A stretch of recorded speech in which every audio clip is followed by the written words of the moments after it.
நிறைய ட்ரேடர்ஸ் பண்ணுற தப்பு என்னென்னா ஸ்பெசிஃபிக்காக இன்ட்ராடே மட்டும் ஃபோக்கஸ் பண்ணி ட்ரேட் பண்ணுறது. நீங்கள் என்ன தான் ஸ்டாக்ஸில் ட்ரேட் பண்ணுறதா இருந்தால் கூட இன்ட்ராடே டைம் ஃப்ரேம் வெறும் 6 ஹவர்ஸ் தான். இந்த 9 to 3 இந்த 9 to 3ல பெரிய ட்ரெண்டை நம்ம கேப்சர் பண்ணவே முடியாது. சின்ன சின்ன ட்ரெண்டாக நீங்கள் எவ்ரிடே கேப்சர் பண்ணுறது ரொம்பவே டிஃபிகல்ட். அதுக்கு பதிலாக ஜஸ்ட் 1 or 2 ஸ்டாக்ஸ் ஒரு பெரிய ட்ரெண்டை கேப்சர் பண்ணிட்டாலே அந்த 1 or 2 ட்ரேட்லேயே பெரிய ப்ராஃபிட் எடுத்துடலாம். ஸோ இந்த வீடியோவில் என்ன பார்க்க போகிறோன்னா, இன்ட்ராடேவை ஒதுக்கி வச்சுட்டு பொசிஷனல் பேசிஸில் ஸ்டாக்ஸில் எப்படி ஒரு ட்ரெண்டிங் ஸ்டாக்ஸை ஐடென்டிஃபை பண்ணலாம், சார்ட்டிங்க்கு யூஸ் பண்ணி எப்படி இந்த மாதிரி ஸ்டாக்ஸை ஃபில்டர் அவுட் பண்ணி அதில் எப்படி ட்ரேடிங் டெசிஷன்ஸ் எடுக்கலாம் அப்படின்றத டீட்டெயிலாக பார்க்கலாம். சரி, ட்ரேடிங்கில் பொறுத்த வரைக்கும் எவ்வளோக்கு எவ்வளோ நீங்கள் லோவர் டைம் ஃப்ரேம்குள்ளே போகிறீங்களோ அவ்வளோக்கு அவ்வளோ அதிக நாய்ஸ் இருக்கும். ஸோ நான் 5 minutes 15 minutes 30 minutesல ட்ரேட் பண்ணனாலும் நான் ஏகப்பட்ட விப்ஸாஸ் இருக்கும். இதுவே நான் டெய்லி சார்ட்டை வச்சு பார்த்தேன்னா கூட அப்ஸ் அண்ட் டவுன்ஸ் இருக்கும். ஸோ அதனால் கம்ப்ளீட்டாகவே நான் பொசிஷனல் பேசிஸில் ட்ரேட் பண்ணோன்னா நான் daily time frame intraday time ஃப்ரேம்லேருந்து வீக்லி டைம் ஃப்ரேம்க்கு வரணும். ஒன்ஸ் வீக்லி டைம் ஃப்ரேம்க்கு வந்துட்டாலே கிளியராக இந்த ஸ்டாக்ஸு ட்ரெண்டிங்காக இருக்கா இல்லை நான் ட்ரெண்டிங்காக இருக்கான்னு கிளியராக தெரிஞ்சிடும். ஒன்ஸ் ட்ரெண்டிங்காக ஆயிடுச்சு அப்படின்னா எப்போ இன்ஸ்டிடியூஷன்ஸ் உள்ளே வராங்க, ஏன்னா for an example any specific stock ஒரு இன்ஸ்டிடியூஷன் வாங்குறாங்கன்னா ஒரே நாளில் வாங்க மாட்டாங்க. ஓவர் த ஃபியூ டேஸ் கொஞ்சம் கொஞ்சமாக அதை அக்யூமுலேட் பண்ணுவாங்க.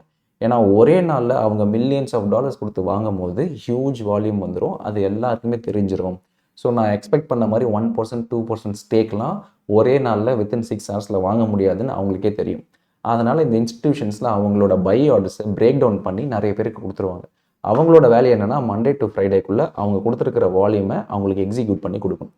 இதை தான் வீக்லி டைம் ஃப்ரேமில் நம்ம ஈஸியாக கண்டுபிடிச்சிடலாம். எப்போ ஒரு ஸ்பெசிஃபிக்கானோ இந்த மாதிரி ஒரு பெரிய பெரிய லிஸ்ட் ஆஃப் பை ஆர்டர்ஸ் உள்ளே வருதோ அது கொஞ்சம் கொஞ்சமாக செக்ரிகேட் ஆகி ஓவர் த வீக்லி கேண்டலில் நீங்கள் பார்க்கும் போது என்ன ஆகும்னா கிளியர் கட்டாக தெரிஞ்சிடும். வால்யூம்ஸும் அதிகமாக இருக்கும், ப்ரைஸும் மூவ்மெண்ட் அதிகமாக இருக்கும், அண்ட் கன்சிஸ்டண்ட்டாக இந்த வாரமும் கம்பேர்ட் டு ப்ரீவியஸ் வீக்கும் பார்த்தீங்கன்னா கொஞ்சம் கொஞ்சமாக மேலே போக ஆரம்பிச்சிருக்கும்.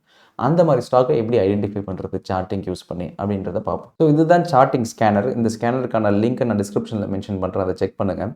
ஸோ ஓவரால் பார்த்தீங்கன்னா இதோட ஃபில்டர் அவுட் க்ரைட்டீரியா ரொம்பவே சிம்பிள். நான் என்ன பார்க்குறேன்னா என்னென்னலாம் லிஸ்ட் ஆஃப் ஸ்டாக்ஸ் வீக்லி பேசிஸில் போன வாரத்தோட ஹையராக க்ளோஸ் ஆகிருக்கணும், அதே மாதிரி போன வாரமும் அதுக்கு முந்தின வாரத்தை விட ஹையாக க்ளோஸ் ஆகிருக்கணும். ஸோ பேக் டு பேக் 2 வாரம் இந்த ஸ்டாக்கு ட்ரெண்டிங் அப்போ இருந்திருக்கணும். அண்ட் கரண்ட்டாக இந்த வீக்கோட க்ளோஸ் ப்ரைஸ் பார்த்தீங்கன்னா 5% மேலே இருந்திருக்கணும். இந்த 3 ஃபில்டர் க்ரைட்டீரியா தான். இந்த 3 ஃபில்டர் க்ரைட்டீரியாவை அப்ளை பண்ணி நீங்கள் ஜஸ்ட் ஸ்கேன் ரன் ஸ்டாக்ஸ் கொடுத்துட்டிங்கன்னா ஆட்டோமேட்டிக்காக அது எந்தெந்த கண்டிஷன்ஸ்லாம் சாட்டிஸ்ஃபை இருக்கோ அந்த எல்லா ஸ்டாக்ஸோட லிஸ்ட் அதில் வந்துடும். இப்போ for an example SMS Zuzu அதை எடுத்துப்போம். ஸோ இப்போ நான் அதை ஓப்பன் பண்ணி பார்த்தேன்னா ஆட்டோமேட்டிக்காக தெரிஞ்சிடும். ஸோ இந்த வாரம் திஸ் வீக்லி கேண்டில், இது எல்லாமே வீக்லி கேண்டில் தான். இந்த வாரத்துக்கான weekly candle is greater than previous வீக்கோட ஹை. ஸோ அந்த ப்ரீவியஸ் வீக்கோட கேண்டில் இருக்கு இல்லையா, அந்த ப்ரீவியஸ் வீக் கேண்டிலோட ஹையில் தான் இருக்குது ஃபஸ்ட்டு கண்டிஷன். அதே மாதிரி ப்ரீவியஸ் வீக்கும் அதுக்கு முந்தின வார வீக்லி கேண்டிலை விட அதிகமாக இருக்கணும். ஸோ அதுவும் கண்டிஷன் சாட்டிஸ்ஃபைடு. அண்ட் தேர்டு, இந்த வாரம் வீக்லி கேண்டில் பார்த்தீங்கன்னா 5%க்கு மேலே இருக்கணும்.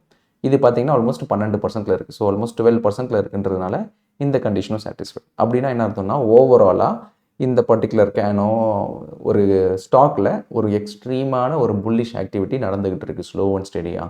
அதனால தான் பார்த்தீங்கன்னா இந்த ஓவரால் வால்யூம் மட்டும் நான் ஃபோக்கஸ் பண்ணியிருந்தேன்னா இங்கேயே வந்திருக்கும். ஆனால் இந்த இடத்துல இந்த செக்ரிகேட் பண்ணி போகிறதுனால இந்த வால்யூம் இதில் வந்திருக்காது. பட் ஸ்டில் ஓவராலாக ப்ரைஸ் ட்ரெண்ட் பார்த்தீங்கன்னா கம்ப்ளீட் அப் ட்ரெண்டில் தான் இருக்குது. ஸோ இப்போது நான் இந்த ஸ்டாக்குள்ளே என்ட்ரு ஆனேன்னா என்னால் அந்த அப் ட்ரெண்டை கம்ப்ளீட்டாக ரைட் பண்ணிகிட்டே போக முடியும். ஸோ இந்த ஒரு 2 வீக்ஸ் ஆகலாம், இல்லை 3 வீக்ஸ் ஆகலாம், இல்லை 4 வீக்ஸ் ஆகலாம். அதை நம்ம ஃபஸ்ட்டு ட்ரேட் எடுக்கும் போது அந்த வீக்கோட லோ, அந்த பர்டிகுலர் கேண்டலோட லோ ப்ரைஸை ஃபஸ்ட்டு நம்ம ஸ்டாப் லாஸ் எடுக்கணும். ஸோ இப்போ நான் இதை எடுக்கிறேன், நான் மண்டே டு ஃப்ரைடே நான் செக் பண்ணுறேன். ஸோ ஃப்ரைடே அன்றைக்கி நான் உட்காந்து இதை ரன் பண்ணுறேன். ரன் பண்ணும்போது என்ன ஆகுது, ஓகே ஃப்ரைடே மார்க்கெட் க்ளோஸ் ஆகிடுச்சு, 2 வாரம் முடிஞ்சிருச்சு. ஸோ கரெக்டாக இந்த வாரம் இதுதான் ப்ரைஸாக இருக்குது. அப்போனா நான் மண்டே மார்க்கெட் ஓப்பன் ஆனவனே இந்த ஸ்டாக்கை நான் வாங்கிடுவேன். வாங்கிட்டு இந்த கேண்டலோட லோ ப்ரைஸ், ஸோ எந்த கேண்டில் என்ட்ரு ஆகணும், ப்ரீவியஸ் கேண்டில் இல்லையா, ஸோ அந்த கேண்டலோட லோ ப்ரைஸை நான் ஸ்டாப் லாஸாக இனிஷியலாக வச்சுக்கிட்டு மண்டே பை பண்ணிடுவேன். பை பண்ணிவிட்டு மண்டே டு ஃப்ரைடே அந்த வீக் கம்ப்ளீட்டாக போகும். அப்போ நான் மானிட்டர் பண்ணுவேன், ஸ்டாக்கு இன்னும் ஃபர்தராக மேலே போகுதா, மேலே போச்சுன்னா okay I will hold it. So as long as நான் வாங்கினதுக்கப்புறம் அந்த ஸ்டாக் மேலே போக நான் ட்ரையல் பண்ணிகிட்டே வருவேன் என்னோடய ஸ்டாப் லாஸை. ப்ரீவியஸ் கேண்டலோட லோ ப்ரைஸை ஸ்டாப் லாஸாக வச்சுக்கிட்டு நான் ட்ரையல் பண்ணிகிட்டே வருவேன். எப்போது அது கீழே க்ராஸ் ஆகி போகுதோ அப்போ நான் எக்ஸிட் பண்ணிவிடுவேன். ஸோ இந்த மாதிரி நான் ஃபோக்கஸ் பண்ணும்போது இந்த டெய்லி நாய்ஸ்லேருந்து நம்ம எஸ்கேப் ஆகிடலாம். பெருசாக விப்ஸாஸும் வராது. அந்த அப் ட்ரெண்ட் ஒன்ஸ் எமர்ஜ் ஆகிடுச்சுன்னா ஆட்டோமேட்டிக்காக it will continue to move. So இந்த எக்ஸாம்பிளே எடுத்துப்போம். இந்த எக்ஸாம்பிள் படி பார்த்தீங்கன்னா ஆக்சுவல் கண்டிஷனே வந்து 30th ஜூன் அன்றைக்கே கண்டிஷன் சாட்டிஸ்ஃபை ஆகிடுச்சு. ஏன்னா அந்த கேண்டில் ஓவரால் பார்த்தீங்கன்னா ப்ரைஸ் மூவ்மெண்ட்டு 33% இன்க்ரீஸ் ஆகிருக்கு. நம்மளோட கண்டிஷன் என்ன, வீக்லி கேண்டில் 5% மூவ் ஆயிருக்கா, ஃபஸ்ட்டு கண்டிஷன் சாட்டிஸ்ஃபை ஆகிடுச்சு. செகண்டு, இந்த வீக்லி கேண்டில் ப்ரீவியஸ் வீக்லி கேண்டிலை விட மேலே இருக்கா, அதுவும் சாட்டிஸ்ஃபை ஆகிடுச்சு. And third condition, previous weekly candle அதுக்கு முந்தின இருக்க கேண்டிலை விட மேலே இருக்கா, அதுவும் சாட்டிஸ்ஃபை ஆகிடுச்சு. ஸோ ஆப்வியஸ்லி நான் இந்த இடத்துல வாங்கியிருப்பேன். ஸோ ஆல்மோஸ்ட் 2700 ருபீஸில் வாங்கியிருப்பேன். இப்போ பார்த்தீங்கன்னா ஆல்மோஸ்ட் 4300 ருபீஸ். ஸோ எப்போ அந்த கண்டிஷன் சாட்டிஸ்ஃபை ஆச்சோ நான் அப்பயே இந்த பர்டிகுலர் ஸ்டாக்கை வாங்கியிருந்தேன்னா எனக்கு இப்போவே பார்த்தீங்கன்னா எக்ஸ்ட்ராடினரி ரிட்டர்ன்ஸில் தான் இருந்திருக்கும். அதே மாதிரி அந்த ட்ரெண்டும் பார்த்தீங்கன்னா கண்டினியூ ஆகிட்டே தான் இருக்குது. நான் இந்த கரெக்டாக இந்த இடத்துல என்ட்ரு ஆகும்போது இந்த கேண்டலோட லோ ப்ரைஸை ஸ்டாப் லாஸாக வச்சுருப்பேன். அதுக்கப்புறம் மார்க்கெட் மேலே போயிருக்கு. ஸோ அப்போ ப்ரீவியஸ் கேண்டலோட லோ ப்ரைஸ். ஸோ இந்த கேண்டில் ஒவ்வொரு வாட்டியும் அந்த கேண்டலோட லோ ப்ரைஸாக நான் ஸ்டாப் லாஸாக வைக்கிறேன். அந்த கேண்டலோட லோ ப்ரைஸ் கீழே அது க்ளோஸே ஆகலை. ஸோ ஒவ்வொரு வாட்டியும் கீழே போகுது, திருப்பி மேலே தான் க்ளோஸ் ஆயிருக்கு. ஸோ கம்ப்ளீட்டாகவே நீங்கள் எப்போ என்ட்ரு ஆகுறீங்களோ அந்த கேண்டலோட லோ ப்ரைஸை ஸ்டாப் லாஸாக வச்சுட்டு நீங்கள் ட்ரையல் பண்ணி போக போக அப்படி கண்டினியூ பண்ணிகிட்டே போங்க. எப்போ அந்த ப்ரீவியஸ் கேண்டலோட லோக்கு கீழே மார்க்கெட் க்ளோஸ் ஆகுதோ, வீக்லி பேசிஸில் க்ளோஸ் ஆகுதோ, அப்போ எக்ஸிட் பண்ணுங்கள். ஸோ தட் இந்த மாதிரி சின்னதாக ஒரு விப்சாஸ் வந்தால் கூட டச் ஆகிட்டு போகிறதுக்கு சான்ஸ் இருக்குது.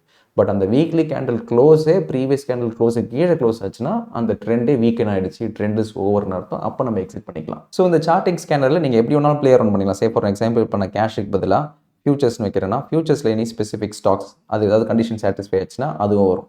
இப்போ நான் 5% வைக்கிறதுக்கு பதிலாக சப்போஸ் ஒரு 2% வைக்கிறேன் அப்படின்னா any specific list of stocks 2%க்கு மேலே க்ளோஸ் ஆகிருக்கணும். அதேமாதிரி வீக்லி கேண்டில் பார்த்தீங்கன்னா ப்ரீவியஸ் கேண்டலுக்கு முந்தின மேலே இருந்திருக்கும். ஸோ பார்த்தீங்கன்னா ஏஷியன் பெயிண்ட்ஸ் இப்போ தான் அந்த மாதிரி ஒரு பிரேக் அவுட் கொடுத்துருக்கு. ஸோ கரண்ட் கேண்டில் பார்த்தீங்கன்னா 2% மேலே இருக்குது. அண்ட் கரண்ட் கேண்டிலும் ப்ரீவியஸ் கேண்டலுக்கு மேலே தான் இருக்குது. அண்ட் ப்ரீவியஸ் கேண்டிலும் அதுக்கு முந்தின கேண்டலை விட மேலே தான் இருக்குது. ஸோ ஒரு அப் ட்ரெண்ட் ஸ்டார்ட் ஆகிடுச்சு. ஸோ இப்போது இதில் என்ட்ரு ஆனால் பெட்டராக இருக்கும். ஸோ அந்த மாதிரி நீங்கள் இதுக்கேற்ற மாதிரி எனி ஸ்பெசிஃபிக் சேஞ்சஸ் நீங்கள் கரெக்டாக இந்த ஸ்கேனர்லேயே நீங்கள் அப்ளை பண்ணிக்கலாம். அண்ட் அதை நீங்கள் ஃபியூச்சர்ஸில் வேணும்னா ஃபியூச்சர்ஸில் அப்ளை பண்ணிக்கலாம். இல்லை நிஃப்டி 500 வேணும்னா நிஃப்டி 500 வச்சுட்டு ரன் ஸ்கேன் கொடுத்தீங்கன்னா அதில் என்னென்ன ஸ்பெசிஃபிக் ஸ்டாக்ஸ் இருக்கோ அந்த கண்டிஷன்ஸ் எல்லாம் சாட்டிஸ்ஃபை அதில் வந்துடும்.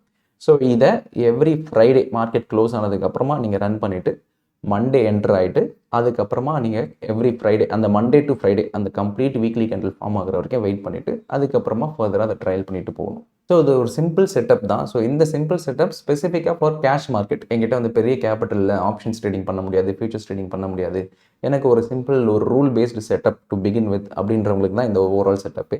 இதை நீங்கள் சார்ட்டிங்கில் நீங்கள் ரன் பண்ணாலே எந்தெந்த லிஸ்ட் ஆஃப் கண்டிஷன் ஸ்டாக்ஸ்லாம் சாட்டிஸ்ஃபை ஆகுதுன்னு உங்களுக்கு லிஸ்ட்டு கொடுத்துரும்.